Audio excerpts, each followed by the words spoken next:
గుంటూరు కొత్తపేట కాసు సాయమ్మ హైస్కూల్లో 2 నెలల క్రితం జరిగిన విద్యార్థుల ఘర్షణలో భరత్ అనే 10వ తరగతి విద్యార్థి మరణించిన ఘటన ఇప్పుడు తీవ్ర కలకలం రేపుతోంది. తమ బిడ్డ మరణానికి కారణమైన వారిపై చర్యలు తీసుకోవడంలో ఎంఈఓ, హెచ్ఎంఓలు కాలయాపన చేస్తున్నారని బాధితులు తీవ్రంగా ఆరోపిస్తున్నారు. తమ బాబు స్కూలుకు రాకపోయినా హాజరు వేసి తప్పుదారి పట్టించారని తల్లిదండ్రులు వాపోతున్నారు. న్యాయం చేయాలంటూ బాలుడి మృతదేహంతో కలెక్టరేట్ ఎదుట ఆందోళనకు దిగారు.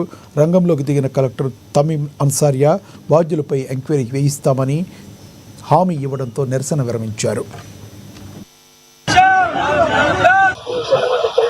వాళ్ళకి ఇంటి దగ్గర కూడా పెట్టడానికి తీసుకెళ్ళి మన శాంతాకాలం అక్కడ తీసుకెళ్ళి రైట్ మొత్తం పెట్టుకొని పొద్దున్న తెలిసిందంటూ మీడియా వాళ్ళు గూగుల్లో తీసి మీడియా వాళ్ళకి ఫోన్ చేశారు. పొద్దున్న మిక్చర్ వచ్చింది, దండ తీసుకొని వచ్చి వేసి ఏంటి ఇప్పుడు నా మీద ప్లేస్ పెట్టుకొని అని చెప్పి రిక్వెస్ట్గా మాట్లాడి వాళ్ళ పేరెంట్స్ వెళ్తారు.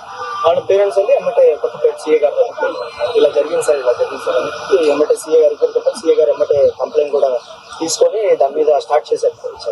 ఆ కంప్లైంట్ జస్ట్ ఇందాక ఒక ½ అవర్ బ్యాక్ జరిగింది.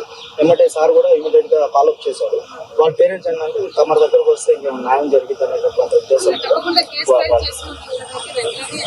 దీని మీద హెచ్ఎం కూడా చాలా రెక్లెస్ గా మాట్లాడటం.